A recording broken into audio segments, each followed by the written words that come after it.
Bismillahirrahmanirrahim. Assalamualaikum warahmatullahi wabarakatuh. Waalaikumsalam warahmatullahi wabarakatuh. Innal hamdalillah nahmaduhu wa nasta'inuhu wa nastaghfiruh.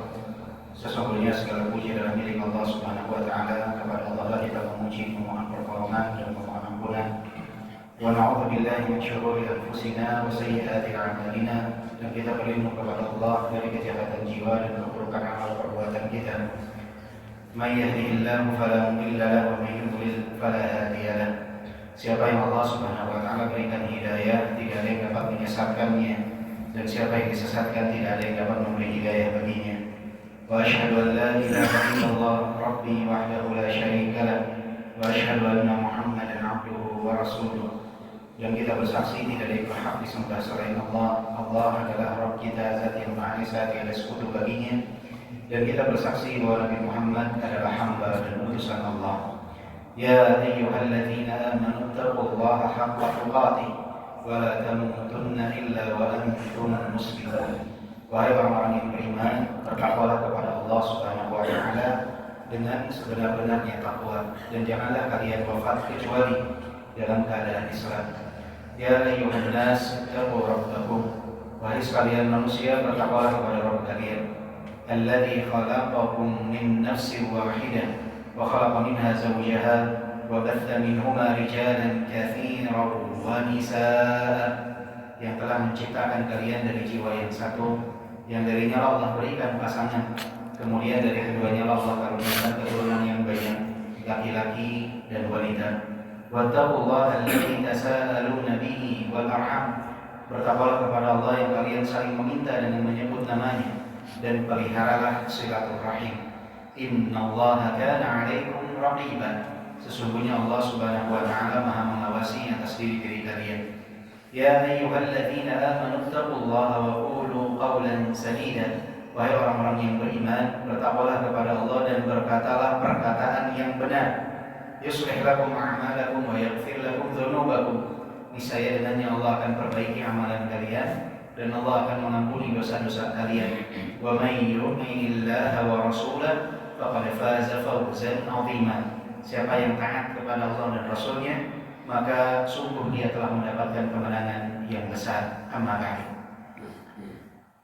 Ayyuhal ikhwan rahimani wa rahimakumullah. Alhamdulillah atas segala nikmat dan karunia yang Allah limpahkan kepada kita, terutama nikmat Islam dan iman. Dan alhamdulillah Allah berikan kenikmatan kepada kita untuk melaksanakan sholat subuh berjamaah, yang mana Nabi SAW telah sabdakan, orang-orang yang sholat subuh berjamaah di masjid bahwa fi dhimmatillah, mereka berada di bawah naungan Allah Subhanahu wa taala. Maka bersyukurlah atas nikmat yang Allah karuniakan kepada kita, termasuk nikmat kita berada di dalam ketaatan. Ayo ikhwah rahimani wa rahimakumullah, perlu kita ketahui bahwa Allah Subhanahu wa taala menciptakan kita sebagai manusia. Di dalam diri kita Allah Subhanahu wa taala menciptakan juga yang namanya hati. Dan hati ini sesuatu yang sangat penting di dalam tubuh. Dia adalah raja yang menggerakkan seluruh anggota tubuh.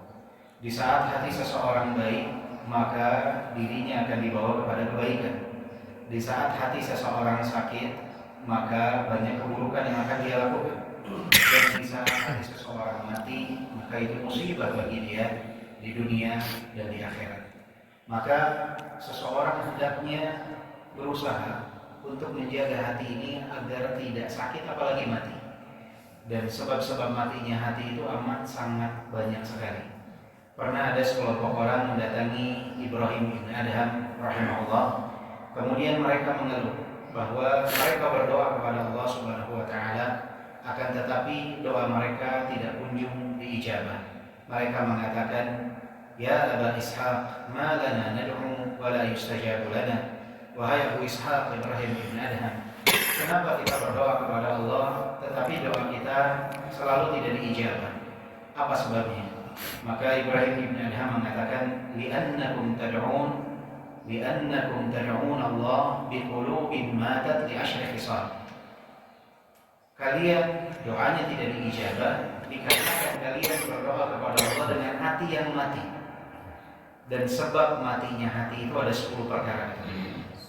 Jadi di dunia saja orang yang hatinya mati itu, salah satu hukuman baginya doanya tidak dijawab oleh Allah Subhanahu wa taala. Belum lagi hukuman-hukuman yang lain, apalagi di akhirat. Li'annakum tad'una Allah bi qulubin matat li asyrafis sah. Karena kalian berdoa kepada Allah dengan hati yang mati. Dan sebab matinya hati kalian itu ada 10 perkara. Yang pertama kata beliau, araftumullah falam tu'addu haqqahu. Kalian mengenal Allah, tetapi kalian tidak menunaikan haknya Allah Subhanahu wa taala. Kita mengenal bahwa Allah zat yang menciptakan kita, Allah zat yang mengaruniakan rezeki kepada kita, Allah yang maha segalanya. Akan tetapi kita sering luput untuk memberikan haknya Allah Subhanahu wa taala, untuk diesakan dalam beribadah. Banyak kaum muslimin yang mengaku dirinya muslim, tetapi masih terjerumus di dalam kesyirikan. Kemana-mana dia menggunakan jimat, kemudian sering meminta pertolongan kepada selain Allah Subhanahu wa taala. Kadangkala membuat sesajen, kemudian dipersembahkan kepada makhluk yang merupakan ciptaan Allah Subhanahu wa taala. Ini adalah bentuk kesyirikan karena mereka memalingkan ibadah kepada selain Allah Subhanahu wa taala, berdoa kepada selain Allah, bersumpah atas nama selain Allah. Padahal Nabi sallallahu alaihi wasallam telah bersabda, "Man halafa bi ghairi dunallah faqad asyrak." Siapa yang bersumpah atas nama selain Allah, maka dia telah berbuat kesyirikan. Nabi pun bersabda, "Doa huwal ibadah." Doa itu adalah ibadah. Tapi berapa banyak kaum muslimin yang memalingkan ibadah itu kepada selain Allah Subhanahu wa taala. Dia kalau bersumpah itu merasa nggak cukup kalau bilang wallahi demi Allah. Dia kalau bersumpah itu harus demi Allah, demi Rasulullah. Jadi bersumpah atas nama Allah dan bersumpah atas nama Rasulullah. Padahal Rasulullah melarang hal tersebut. Tetapi berapa banyak peribadahan yang dipalingkan kepada selain Allah Subhanahu wa taala. Kalian mengenal Allah tetapi tidak menunaikan haknya Allah Subhanahu wa taala. Padahal kezaliman terbesar adalah di saat seorang hamba berbuat syirik kepada Allah Subhanahu wa taala. Syirikan adalah kezaliman terbesar. Inna syirka la zulmun 'adzim. Sesungguhnya kesyirikan itu adalah kezaliman terbesar. Tapi kita sebagai manusia seringkali menganggap kezaliman itu hanya sebatas di saat kita menzalimi sesama manusia. Tetapi di saat menzalimi Allah, di saat menzalimi diri sendiri, banyak yang menganggap itu bukanlah sebuah kesalahan. Dan ini musibah. Coba untuk perhatikan di kehidupan dunia ini, di dalam syariat Islam, kezaliman itu terbagi 3. Yang pertama kezaliman terhadap Allah, yang kedua kezaliman terhadap sesama, yang ketiga kezaliman terhadap diri sendiri. Tetapi di lingkungan masyarakat, yang dianggap sebagai kezaliman itu hanya bagian yang kedua saja. Jika ada orang memukul orang lain, dipenjarakan dia. Jika ada orang membunuh orang lain, dianggap menzalimi. Tetapi di saat orang berbuat kesyirikan, banyak yang acuh tak acuh, menganggap itu bukanlah sebuah kemungkaran, malah mengatakan masing-masing saja nafsi-nafsi, nggak usah diingkari. Bahkan yang mengingkari dianggap fanatik. Ketika ada seseorang menzalimi dirinya sendiri, dia tato tubuhnya, dia bolongi telinganya, banyak orang yang menutup mata, menutup telinga. Padahal saat itu dia sedang menzalimi dirinya sendiri. Jadi subhanallah, kita mengenal Allah tapi kita tidak menunaikan haknya Allah. Itu sebab manusia. Yang kedua kata Ibrahim bin Adham, wa za'amtum annakum tuhibbuna Rasulullah sallallahu alaihi wasallam wa taraktum sunnatah. Kalian mengklaim kalian mencintai Rasulullah sallallahu alaihi wasallam, tetapi justru kalian meninggalkan sunnah. Semua muslim ketika ditanya apakah kalian cinta kepada Rasulullah, mereka akan mengatakan saya cinta kepada Rasulullah. Tapi ketika diajak untuk menunaikan sunnah Rasulullah, mereka tidak mau. Mereka lebih memilih adat istiadatnya, mereka lebih memilih kebiasaannya, mereka lebih memilih hawa nafsunya. Tidak mau mengikuti sunnah Rasulullah SAW. Padahal kata Imam Ahmad bin Hanbal, jika kalian tahu bagaimana cara Nabi menggaruk kepalanya, ikuti cara menggaruknya Nabi SAW. Ini menunjukkan kita harus mengikuti sunnah Nabi SAW sebagai bukti kecintaan kita kepada Nabi Muhammad SAW. Jadi jangan mengatakan cinta tapi menyelisih sunnah Nabi SAW. Ini adalah sesuatu yang tidak sepakat. mengaku cinta tetapi perbuatannya kontradiktif, bertolak belakang dengan perkataannya. Perbuatannya bertolak belakang dengan ucapan. Jadi jika kita mengaku cinta kepada Nabi, ikuti sunnah Nabi. Tapi jika kita mengaku cinta Nabi, menyelisih sunnah Nabi, ini akan menjadi sebab matinya hati kita. Yang ketiga kata Ibrahim bin Adham, wa qara'tumul Qur'an falam ta'malu bihi. Kalian membaca Al-Qur'an tetapi kalian tidak mengamalkan apa yang ada dalam Al-Qur'an. Kita hanya menjadikan Al-Qur'an sebatas bacaan. Beribadah kepada Allah dengan Al-Quran dianggap sebatas membaca Al-Quran saja. Padahal Al-Quran itu diturunkan bukan sebatas untuk dibaca, bukan sebatas untuk dihafal, tetapi untuk diamalkan. Bukan untuk jadi bahan bacaan. Jadi pedoman dalam hidup kita.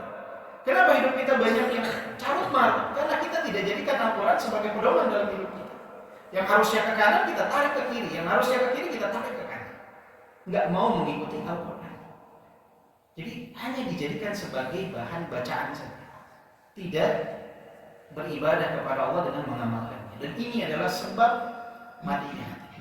Sebab matinya hati. Contohnya firman Allah Subhanahu wa taala. Allah berfirman, "Fastaqim kama umirta." Istiqomahlah sebagaimana kalian diperintahkan.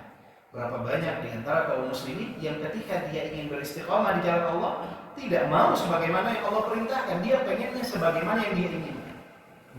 Jadi dia tidak mau tunduk kepada apa yang ada dalam Al-Quran. Dia inginnya berinovasi, tidak mau tunduk kepada apa yang ada dalam Al-Quran. Ini adalah kelompok yang dianggap taat kepada Allah Subhanahu wa taala, tidak mau patuh terhadap apa yang ada dalam Al-Quran. Apalagi yang lain. Banyak yang tidak mau. Ada aturan-aturan di dalam kehidupan, semua ada dalam Al-Quran, tapi nggak mau patuh kepada apa yang ada dalam Al-Quran. Yang keempat kata Ibrahim bin Adham, yang pertama tadi apa? Ini pada ngantuk apa? Yang pertama apa?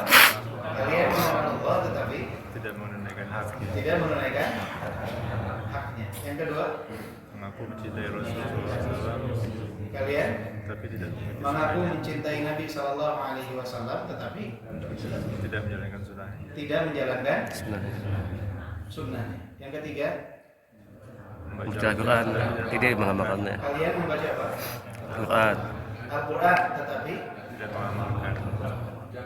tidak mengamalkan. Yang pertama, araftumullah falam tu'addu haqqahu. Yang kedua, wa za'amtum annakum tuhibbuna Rasulullah wa taraktum sunnatah. Yang ketiga, qara'tumul Qur'an falam ta'malu. Kemudian kata Ibrahim bin Adham, sebab matinya hati yang keempat adalah wa qultum inna syaitana aduwwukum falam tukhalifu. Kalian mengatakan bahwasannya syaitan itu adalah musuh kalian, tetapi kalian tidak menyelisihinya. Jadi kalau di hadapan orang dia bilang setan itu musuh saya, tetapi dia tidak menyelisihinya. Di hadapan orang menjadi wali Allah, dalam kesendirian menjadi walinya syaitan. Di hadapan orang menjadi musuhnya syaitan, ketika dalam kesendirian menjadi sahabatnya syaitan. Jadi mengklaim membenci syaitan, tetapi tidak mau menyelisih syaitan. Hal yang paling sederhana dalam tata cara makan. Nabi SAW mengatakan, "Kul biyamini," makanlah dengan tangan kanan. Dan salah satu karakteristik syaitan adalah makan dengan tangan kiri. Tapi berapa banyak kaum muslimin yang makan masih menggunakan tangan kiri? Tadi malam kita makan, berapa banyak yang tangan kirinya masih asik memasukkan makanan ke dalam? Ini para relawan yang Masya Allah berada dalam ketaatan. Ternyata masih banyak yang mengaku memusuhi syaitan, tetapi perbuatannya justru mengikuti karakteristiknya setan. dari hal yang paling sederhana, apalagi hal yang lain. Maka jika kita mengaku membenci syaitan, tunjukkan hal tersebut dalam perbuatan kita. Karena di saat kita tidak menyelisih syaitan, itu menjadi sebab matinya hati. Jangan anggap remeh sebatas makan dengan tangan kiri. Jangan anggap remeh hal tersebut. Itu bisa mematikan hati kita. Hati-hati. Kemudian kata Ibrahim ibn Adham, wa akaltum ni'amallah falam tu'addu syukraha. Kalian menikmati nikmat yang Allah karuniakan kepada kalian, tetapi kalian tidak menunaikan rasa syukur kepada Allah. Kita dikasih nikmat oleh Allah yang berlimpah, tapi tidak menunjukkan rasa syukur tersebut kepada Allah Subhanahu wa taala. Dan Allah telah firmankan dalam Al-Qur'an, wa qalilun min ibadiy syakur. Sedikit hambaku yang bersyukur. Jadi enggak banyak hamba Allah yang bersyukur, itu sedikit. Enggak banyak, sedikit. Maka berusaha untuk masuk kategori sedikit tersebut. Mereka bersyukur kepada Allah, rata-rata di antara manusia itu hanya bersyukur dengan lisan. Mengatakan alhamdulillah. Kalau dapat rezeki, dia bilang alhamdulillah. Hatinya mengikrarkan ini dari Allah Subhanahu wa taala. Tapi perbuatannya itu bertolak belakang dengan rasa syukur. Padahal bagian dari rukun syukur itu adalah amalan. Allah berfirman, "I'malu ala Daud syukra." Beramalah wahai keluarga Daud sebagai bentuk rasa syukur kepada Allah Subhanahu wa taala. Tapi banyak yang tidak bersyukur dengan amal perbuatannya. Dia dapat handphone nih, hadiah dari orang tuanya. Dia bilang alhamdulillah dapat handphone. Tapi akhirnya handphone itu digunakan dalam apa? Kemaksiatan. Dibilang alhamdulillah dengan lisan, tapi justru bermaksiat dengan nikmat tersebut. Jadi tidak sinkron antara lisan dengan perbuatan. Jadi ciri matinya hati atau sebab matinya hati yang kelima adalah kalian menikmati nikmat Allah tetapi tidak memiliki rasa syukur kepada Allah Subhanahu wa taala. Kemudian sebab matinya hati yang keenam, wa qultum innal jannata haqq wa lam ta'malu laha. Kalian mengatakan bahwa surga itu benar adanya, tetapi kalian tidak berusaha beramal untuk meraih surga tersebut. Yakin surga, minta didoakan masuk surga, bahkan sendirinya berdoa untuk masuk surga, tetapi amalannya surga ke kanan dia ke kiri. Mengatakan surga itu benar adanya, tetapi tidak berusaha untuk meraih. Ini sebab matinya hati. Wa qultum innan nara haqq wa lam tahrubu minha. Kebalikannya, sebab matinya hati yang berikutnya adalah kalian mengatakan bahwa neraka itu benar adanya, tetapi kalian tidak berusaha lari darinya. Dia yakini surga itu benar, neraka itu benar adanya, tapi justru amalannya menuju neraka, meninggalkan surga. Kewajiban dia lalaikan, kemaksiatan dia kerjakan, kesyirikan tipis-tipis dia masih ikuti. Kemudian juga kemaksiatan dengan mudah dia lakukan. Ingin masuk surga, tapi amalannya tidak mengarah ke surga. Ingin jauh dari neraka, tapi justru amalannya mendekati. Jadi jika kita melakukan hal tersebut terus-menerus, itu akan mematikan hati kita dan tinggal menunggu kebinasaan di dunia dan di akhirat. Jadi kalau ingin hati kita tetap hidup, mengakui adanya surga, beramalah untuk mendapatkannya karena Allah Subhanahu wa taala. Dan kita membenarkan adanya neraka, larilah dari. Karena itulah hamba yang beriman seperti itu. Kemudian sebab matinya hati yang ke-8 kata Ibrahim bin Adham, wa qultu innal mauta haqq wa lam tasta'iddu. Kalian mengatakan kematian itu benar adanya, tetapi kalian tidak pernah mempersiapkan diri untuk berjumpa dengan kematian. Sekarang kalau kita diberikan kertas selembar kosong, suruh menulis apa yang telah kita persiapkan untuk kematian, kita akan kebingungan. Apa amalan yang telah kita siapkan untuk berjumpa dengan kematian? Kita ini Pak, amalan kita sangat minim. Amalan kita sangat minim, tapi kepedean kita itu luar biasa. Kita ini sangat minim. Kita kalau udah sholat 5 waktu, itu pengajian sebulan sekali atau sepekan sekali, terus pipanisasi sebulan sekali, itu seakan-akan surga itu udah satu langkah kita masuk ke dalam. Pedenya luar biasa.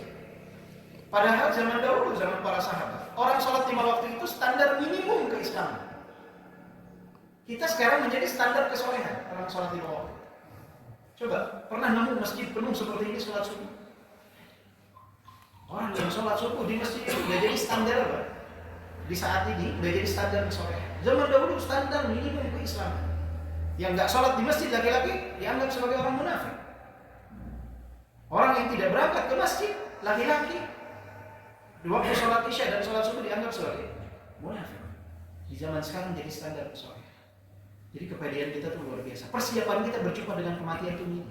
Dulu para sahabat, para tabi'in, para atba'ut tabi'in, persiapan mereka dengan kematian itu luar biasa. Bahkan mereka selalu menganggap amalan mereka itu kurang. Atau rahimahullah, kalau kita baca buku tafsir, baca buku fikih, akan berjumpa dengan perkataan atau rahimahullah. Menjelang ajalnya beliau menangis. Ketika ditanya, "Mayuki, apa yang membuat menangis wahai Atha?" Kata apa rahimahullah, al-mautu fi unuqi wal qabru baina yaday wal qiyamatu mawqifi wa jasru jahannam tariqi wa la adri ma yuf'alu. Kata beliau, aku menangis karena kematian sudah dekat dengan leherku, kuburan ada di hadapanku, hari kiamat adalah tempat aku berdiri, jembatan di atas neraka jahanam adalah jalan yang akan aku lalui, dan aku tidak mau kemana, tidak tahu kemana aku akan diletakkan, surga atau neraka. Itulah yang menyebabkan beliau menangis menjelang ajalnya. Muhammad ibn Sirin rahimahullah menjelang ajalnya juga menangis. Ketika ditanya, "Mayuki, apa yang membuatmu menangis wahai Muhammad ibn Sirin?" Kata Muhammad ibn Sirin, "Abki li tafriti fil ayyamil khaliyah wa qillati amali lil jannatil 'aliyah wa ma yunjini minan naril 'aliyah." Kata beliau, aku menangis karena kelalaianku di waktu yang aku lapang dan minimnya amalanku untuk menggapai surga yang tinggi, dan aku tidak tahu apa yang dapat menyelamatkanku dari siksa api neraka. Padahal siang dan malam beliau dedikasikan untuk menegakkan kalimat tauhid, untuk berdakwah, untuk belajar, untuk mengajar. Menganggap amalannya tidak cukup. Nah, kita kok kepedean? Itu pertanyaan. Padahal amalan kita minim. Lebih banyak persiapan kita itu untuk dunia. Maka sebab matinya hati yang ke-8 adalah di saat seseorang tahu kematian itu benar adanya, tetapi dia tidak mempersiapkan diri untuk berjumpa dengan kematian tersebut.